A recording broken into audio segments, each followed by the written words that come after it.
నమస్కారం వీవర్స్. కాకి తలపై వ్రాలితే అశుభమా?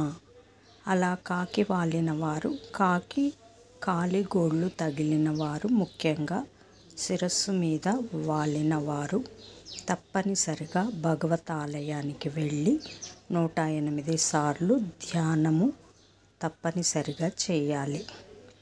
అలా జరిగినప్పుడు ఒక్కోసారి తలలో ఉండే సున్నిత భాగం ఇబ్బంది పడే ప్రమాదం ఉంది. అందుకే ఎక్కువసేపు దైవ ధ్యానం చేస్తే కంగారు పడనవసరం లేదు.